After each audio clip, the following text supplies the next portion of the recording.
What were your struggles in early days? I actually had work from day one, but I think the constant struggle is to educate the Australian customer about the right craftsmanship and why they're paying this much. Was there any defining moment when you knew, like, Karegar, this boutique was calling? That defining moment came more later on when brides started to trust me with the most important days of their lives. Yes, absolutely, yes. That just made me feel like it's not a business, it's a purpose now. What does success truly mean to you? So true success is when brides feel understood, designers are respected, and craftsmanship is valued. Our guest tonight is a well-known name in the bridal industry in Melbourne, a creative voice in bridal couture who believes wedding outfits should be timeless, meaningful, and never be about the trends. Let's welcome Manavi from Karegar.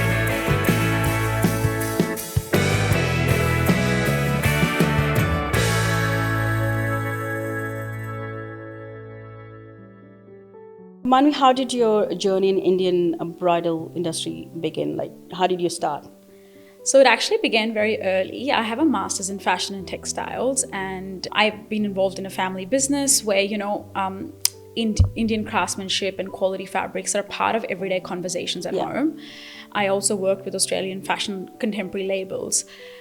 And as a teenager, when I used to go for these Diwali and Punjabi Association parties, I'd always wonder and kind of reflect and be like, why doesn't Indian fashion here reflect the same way that it does in Delhi? Yeah. Just those quality details, aesthetic, just always stood out to me. Just during COVID, I sort of had that extra time to reflect I had extra time in my hands really. And I thought, well, now or never, let's just start. Yeah. So that's literally how it all began. That's fantastic. I think COVID, a lot of ideas and a lot of creative minds, they started working. I noticed that a lot, online as well.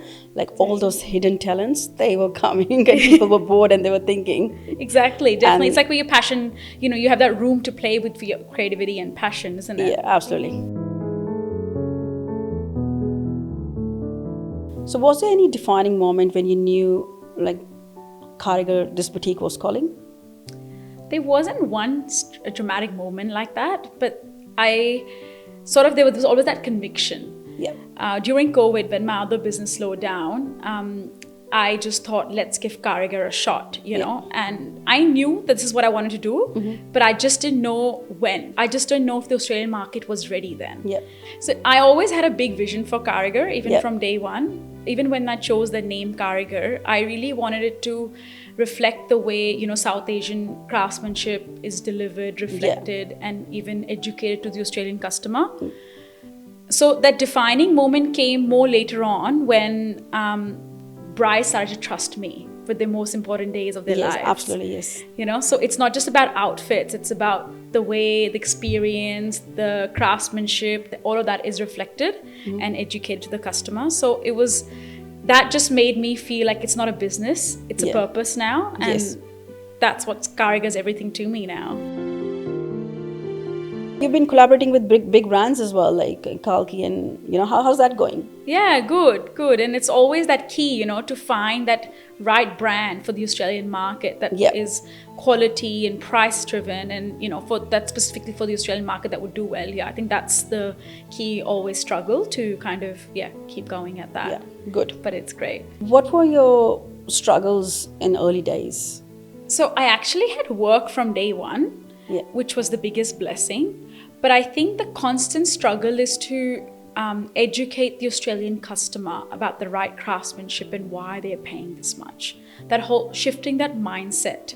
And it's like compared to, a non-designer product to a designer product when it's handmade and when it's machine made. Yes. You're not just paying for the name, but you're actually paying for their craft, the way they sit there and design. There's a team, there's a whole heap of thing that goes down to become a designer. Yeah. So you're not just paying for the name, but you're paying for everything else that comes with it as well. So it's a hand-on piece. You don't have to go for the top-end designer if you don't find value in that. Yeah. But you can go for a mid-level designer that gives you good craftsmanship for the right price points. Yeah, absolutely. And the vision behind it, right? And exactly. Something which is not common, something like if you want to buy something exclusive, obviously the price is going to be different to some like a common piece of clothing. Exactly. Yeah. When it's replicated, the price changes, and that's what it is. We go through Instagram reels and we keep looking at, oh yeah, but that's similar, but that's machine made. That's a piece of fabric that's been done in masses. Yeah. This piece is handmade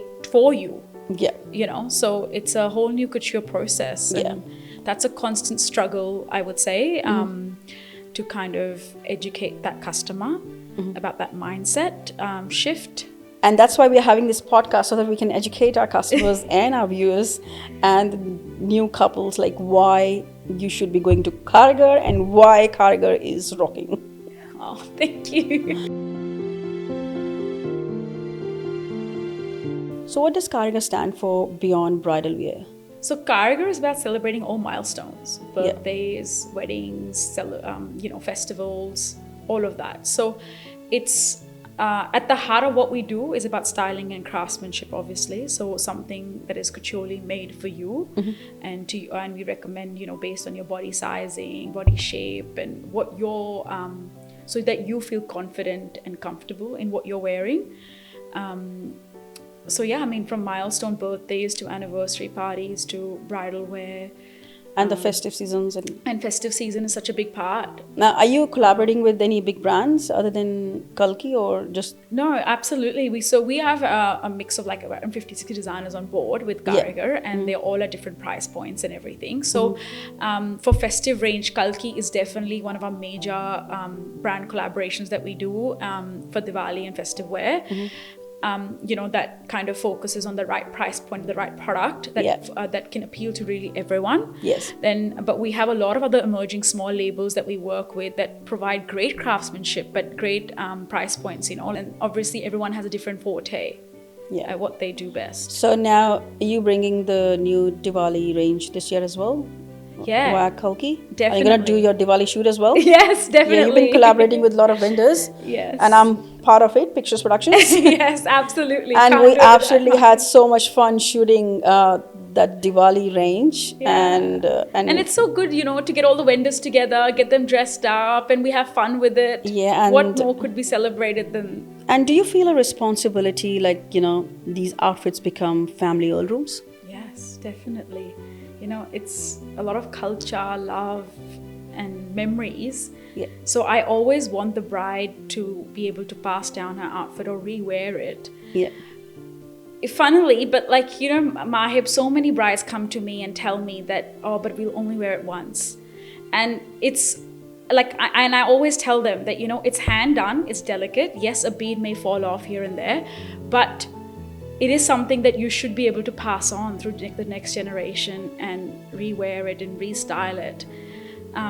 So it's a big honor, to be able to provide something that's hand done and it's made for you that you can hopefully pass on to the next generation. So what does success truly mean to you? So true success is when brides feel understood, designers are respected, and craftsmanship is valued. When the wider audience is able to resonate and appreciate Indian fashion and craftsmanship and culture in a modern, relevant way. Yeah. Yeah.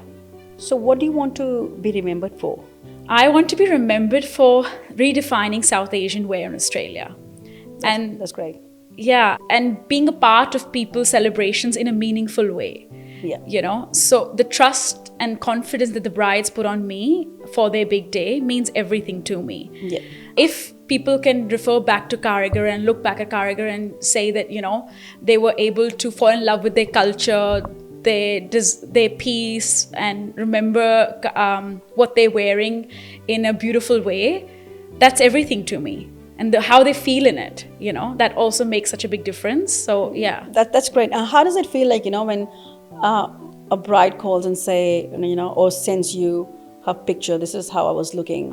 Has it happened ever? Oh yeah, of course. And that's the most surreal feeling, because when you go through the process of a bridal bridal customization journey, they come with a bit of a vision, you sort of tweak that together, and you come with that final outcome, and they try it on the final trial, and it's all looking great and everything. But the real glow of a bride, obviously she's very happy when she picks it up, and there is that feeling to it. But the real glow of a bride that comes in on the day, Yeah. that emotions, you can see that through the picture, you can see that how happy she is, and that's what we live for, right? Like that's the purpose. That's the purpose, absolutely. And do you get like emotional about, like, for example, you have worked on a vision and an outfit for like months, right? And then the bride has tried it on and she's happy and everything is great. And then finally you're packing it up for her. And that's a piece of art you have created. And now you're just giving it over. Do you get emotional ever about Absolutely, absolutely. like, because they become like your babies, right? That's like it. something exclusive you have created, and you may not be creating that piece again unless someone requests that, but that's like one piece. They become like your babies, isn't it? Yeah, especially when they do that many customizations of color and, veil and, all of this blouse changes. Like, if it makes it so personal to them, then it's even more so, because you're so attached with it. You're attached to the fact that they chose this piece because this is what they wanted, their personality, or, this is what they wanted. For example, if it's a, customized veil or something, what they wanted to write in there and things. So you get attached to their story almost. Do you have like a favorite outfit that you can never forget and you will never be able to forget? Like, that particular outfit is going to stay with me forever. To be honest, there is not one outfit like that, because the range keeps changing and you fall in love with pieces again and again and all of that. But I think I'm so drawn into the craft of it. So when it comes to picking a piece from the design, I'm always so in awe. What this designer does better and what this designer does better. And so for me, it's not just that one outfit that I'll be like, oh, that was my best outfit that I have done for a bride till date. Yeah. I think it's more like a range that comes out and I'm just like in awe every time, really, and what they're capable of and what they do so beautifully and how every bride makes it their own, really. And, how we kind of go through that process of making it her own, and so she feels confident and comfortable. In Australia, what do you think is happening at the moment in terms of trends? So I don't think the wedding, as a bride or a groom, you should be trends driven too much. I think you should look back and really think about what's really you, and something that you're going to look back at photos, forever, and you're going to be like, oh, it was timeless. So I always say that to my brides when they're confused about two outfits, or a groom is confused about 2 or 3 things. I always tell them, take a night off, think about it. What are you going to go back and, look back in photos and be like, that was me, and that's timeless. That's something that's uniquely me, what makes you feel you in that as well. It's not just about, a gold lehenga is trending, so I'm going to wear a gold lehenga, or an ivory lehenga is trending, so I'm going to wear an ivory lehenga. So I think even for groom, the same kind of, thing works. But obviously, if they have something in mind, we always go back and look at a designer that can kind of, represent that better and things like that. So what's going to trend in 2026 in terms of the bridal wear? So like, say, corsets are really in. Okay. So, structured kind of looks. So whether it's draped with a sari or a gown, but corset structured looks quite in. Mm-hmm. And then in terms of colors, red is your traditional one, as it's timeless. But lots of Australian brides are now started to embrace your ivories and, champagne and like baby blue, powder blue kind of colors, which is quite nice and it's good to see. Yeah. Even veils, so it's been a trend in photos as well. So it's been a trend for a while. Like, I started to shoot 2 years ago with a veil, but I think Australians are now finally kind of embracing that trend and using veils and dupattas in different ways, styling it differently, creating dramatic looks with it, which is good to see. What trends you think is never gonna go? Like, it's gonna just stay there in the bridal industry? A classic red bridal lehenga. Yeah. That's just evergreen. You can't go wrong that's been with there it. for years. Like, our moms wore that, and now, that's gonna stay, I think. Exactly. Forever. Yeah, exactly. Yeah. And a lot of personalization is also happening on the lehengas, right? Yeah, absolutely. What sort of personalization? I've seen, like, on the weddings, like, where on the dupattas, they have this special embroidery done or written something, or husband's name. Exactly. Kind of so you can literally personalize your veil the way you want it. So for example, you want to write a date, or you want to write a vow, or you want to write just your initials maybe. You can write any of that. But one of our designers, Rianta, even does like a custom belt of a lehenga. So if you can even write something on that. Okay. So obviously every designer works differently, but Wales is something that can easily be customized for the personal note of any sort, really. What would be one piece of advice that you would like to give to brides listening today to our podcast? Trust yourself and enjoy the process. Oh, wow, that's important. Yeah. And please don't leave it to the last minute. Your outfit sets the tone for everything, from the color of the outfit to everything, the decor, your partner's outfit, your bridesmaids, the bridal party, everything. So and styling really is important. Styling is something that really makes or breaks the whole look. So I feel that, don't leave it to the last minute. Please, please, please. I'm so glad you said it. Yeah, it really elevates the process, and that's what at Karegar, we always guide the bride to kind of create that elevated look. I mean, some listen, some don't listen. That's not the point. But the point is that if you start early, you know which direction to go towards, what color the decor should be, what will look good with this and all of that. Absolutely, because the last moment bookings, and then we all are juggling in terms of decor, outfits, jewelry, venues. Yeah, jewelry is such a big part of, how the outfit is elevated. You don't get like I always tell my brides as well, like I need 6 weeks prior to your wedding date for your delivery date of your outfit. Yes. And it takes at least 5 months to make your outfit. So you're pretty much looking at about a 7-month, 8-month window before the wedding date.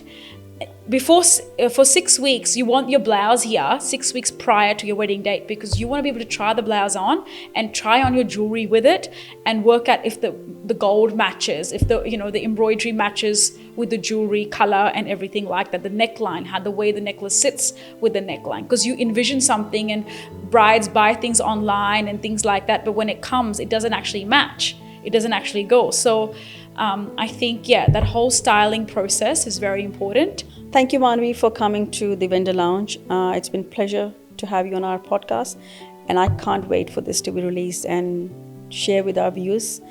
And I hope to see you in a few weeks again. Yes, absolutely. Thank you for having me, Mahib. It's been a real pleasure, and all the best. I'm so excited for you. Thank you so much. And viewers, just stay tuned for our next podcast, and we'll keep bringing the wedding vendors to you. The aim is to make people aware and make young couples aware about some do's and don'ts and what are weddings all about. And I hope we can educate and bring awareness, and that's the whole purpose of this podcast. We'll see you next week again with a brand new podcast. Thank you.